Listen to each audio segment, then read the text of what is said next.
What's up, beautiful people? Welcome back to Sales Remastered. My name is Daniel, I'm the host, and as you know, pretty much almost every morning, I document a video log on some random shit. Ideally, it should be helpful, and depending on where you are in your life, this could help you right now, or it could help you in the future. Just know that you can come back because this is documented. Anyway, if this is your first time joining the show, I appreciate you stopping by. However you found me, do please go back to that source and let them know your thoughts, your inputs, and give them your feedback, whether they referred you over to Sales Remastered or you just happen to search because I use 900 hashtags in my posts. Whatever the way that you found Sales Remastered, I'm glad that you found me, and I'm glad that we are connected. And I hope by the end of this video you find enough value in my content that you will subscribe to my channel, because I look cool. Anyway, if you're a return visitor, please take this time right now to give yourself a high five, because I'm not in front of you, otherwise I'd high five you. And I want to let you know, congratulations. You are one step closer to achieving your dreams.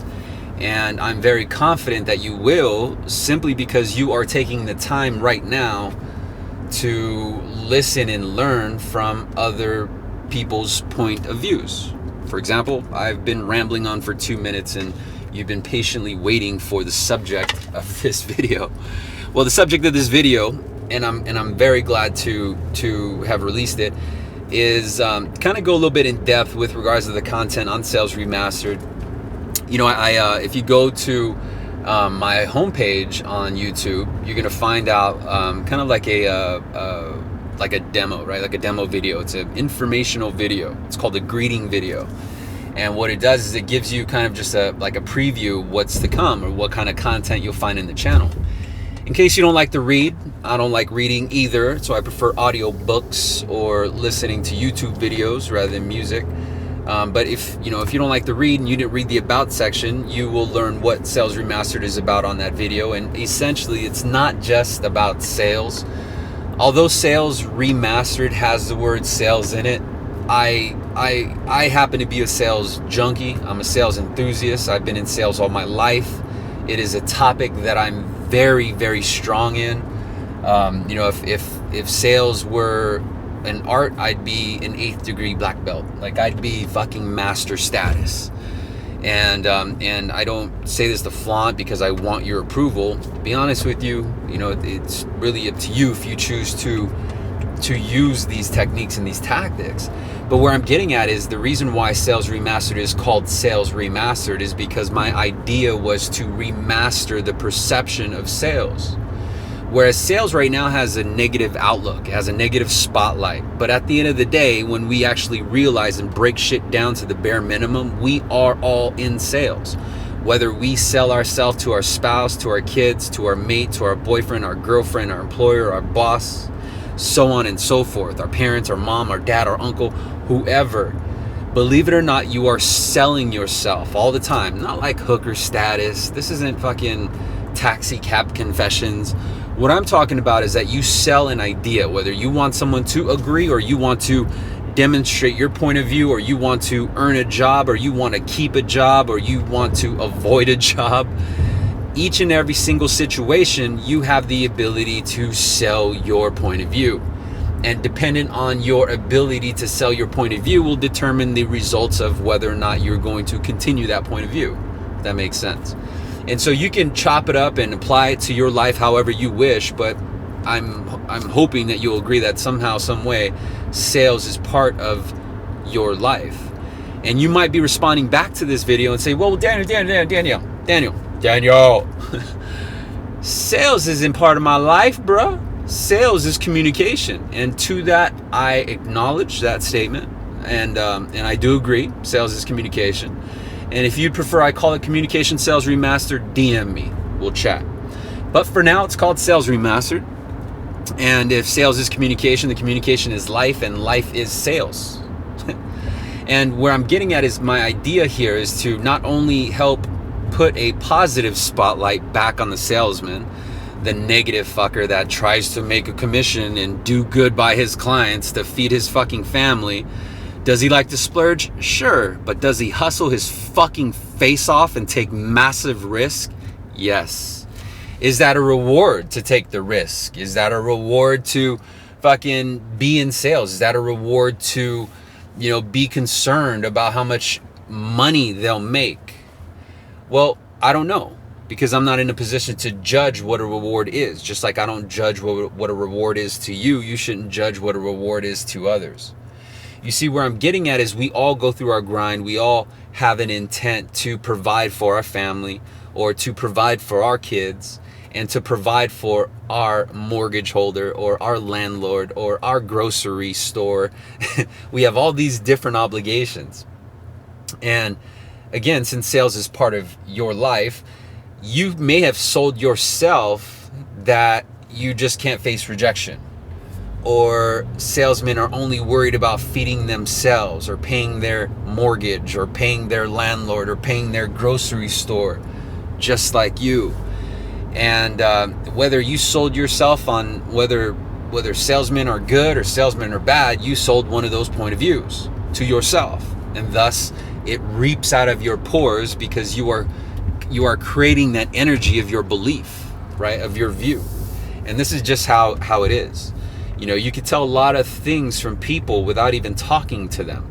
You could tell a lot of things from body language. And I learned this on the street, because when I was very young, I used to be out very late. And, usually it wasn't by choice. It was because I literally had to.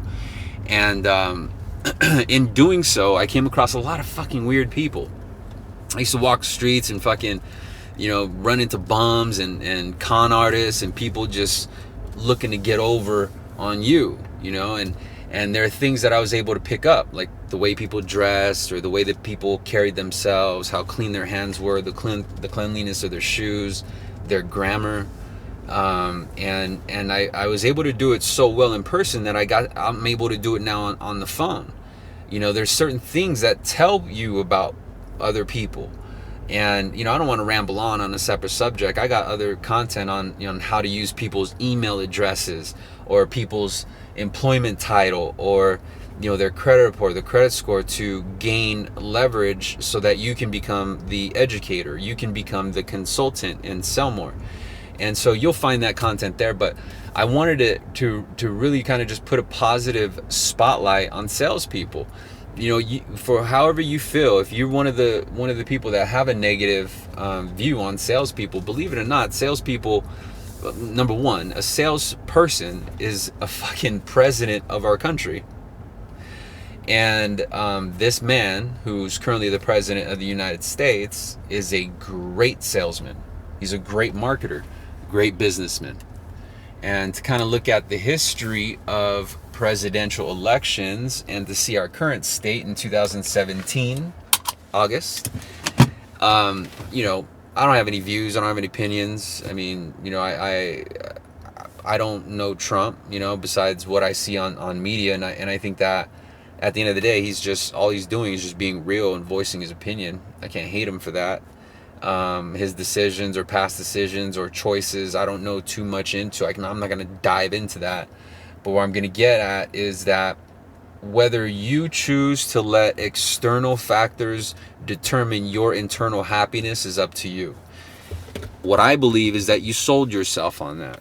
Just like some of us, or some of society, has sold themselves on why salespeople are bad, or you got to be careful with salespeople. They've done it so much, they've actually made movies about the topic, like Boiler Room, or Glengarry Glen Ross, or Made Men, whatever reference tool you want to look at. And that this now has become the media stream, right? It's mainstream, and it's become so apparent that even sales people who do it for a living is actually feeding into it. And so then they become the closer, right? They become the one who brags about making insane money, and that's what drives them, is money. And I think that those sales representatives will be successful, sure, but they're going to have a very roller coaster effect on both their income and their life and their mood. Meaning that they're happy one second, they're down the next. They're happy one second, they're down the next. They're joy-free one second, and then they're stressed the fuck out the next second. And it's because their priorities, or their POV, right, the way they sold themselves on success, was that if they closed all the people, and even if the sale didn't provide benefit, they're cool because they're able to sell somebody a product that didn't give them benefit. And I think it's karma coming back to those sales representatives as to why they'll get a taste of it, but they'll never get to keep it. Meaning that the consistency is just not there. And I think it's natural, but it's just a constant uphill battle for some of sales representatives. And I speak from experience because I was there. I genuinely was there. I thought it was the coolest thing to make the most on the sales floor. And you might be the same way. You might be like, Daniel, what the fuck? You mean to tell me making the most money isn't the coolest thing on the sales floor? And I'm not saying that. It's cool as fuck, shit. More power to you. You got more freedom, right? Where I'm getting at is there's a reason beyond money. If you actually think about it, the reason why you need money is because you just want freedom. You just want options. And I think that if your goal is to have that type of confidence, that type of option or freedom, you'll actually do a better job by building a relationship versus closing a sale. When you build a relationship, you promote reciprocity. Reciprocity. Man, I don't know if I'm pronouncing that word. I'll get back to you on that. But in essence, what I'm talking about is you influence the return of a favor. And so there was a good idea, and I think I saw it on a meme, and it said that next time one of your clients, or anyone anyone, as a matter of fact, that says, that says thank you, right? They tell you thank you because you've done something for them, or you did something nice for them. Instead of saying you're welcome, it would actually be in your favor, meaning a long-term investment, if you replied back and say, I know you would do the same for me. That's it. Or say, no worries. I know you would do the same for me. And so then that promotes, or that influences, the need to look out for you. And so then you create this bond, you create this relationship. Like, hey man, like, subconsciously they might think like, hey man, that dude's real cool. They almost feel like they owe you something. And the next greeting you guys have is genuine. It's not just looking down on the phone like, hey, how you doing? Just to kind of go through the process. You're actually making a connection. And I think that's where it's at. The reason why salespeople are frowned upon is because when they make a connection, it is so powerful that you can't help but to buy. And in some cases, I think most of the time, that a salesperson is viewed down upon, besides the market crash or real estate crash, anytime that a salesperson is frowned upon is usually from the perception of somebody who took from a salesman, meaning that they were bamboozled, right? And a lot of the times those bamboozlers, those salespeople, were already spitting out something that was too good to be true. And so yes, the salesperson who maybe bamboozled the prospect because they had something that was too good to be true could have very well, gone around the right path. But at the same time, the prospect gave that bamboozler their attention because they wanted something better than the truth. Meaning they're reaching. That personal greed, spat in their ear, whether it's more savings, more return, more money, more income. That person wanted the same shit that the salesperson wanted. And it was money, it was options, it was freedom, it was confidence. And so where I'm getting at is we have to put salespeople in the positive spotlight. Sure, they may have sold you something you didn't like, but who sold you your house? Who sold you your fucking car? Who sold your the ability for your house to sit on the lot where it's at? Who sold the ability for you to provide food for your family because the manufacturer, the distributor, or the producer of that product was able to sell into a relationship to get it to the store that got it to your dining room table? Does that make sense? So the sale is just a link. That's all it is. And a lot of shit that we take for granted would not be linked if it weren't for sales. So appreciate sales and understand that we're on the same sideline, right? We're on the same side of the line. We're on the same side of the fence. Consumers and sales. I know it sounds weird, but I firmly believe that. And we all have the same goal, and all we're trying to do is grind and provide for our family and pay the landlord, pay the mortgage company, and pay the fucking grocery store down the street to make sure that we're good, because we want money to give us options and give us freedom and give us confidence and give us security. So that's it. And I hope you find value in this video, and if you do, please share the link with any of your social media profiles, any influencer out there. You know, I'm on a mission to grow my YouTube subscriber list to 3 figures and I only need a few more, and it's a milestone for me, you know, and it blows my mind how some of the accounts can build massive amount of followings, and the content, in my opinion, is just I don't know. But there's a ton of good content on my channel, and as I get better at producing, I think that you'll find some sort of value in the content. So share, comment, like, and subscribe. Thanks.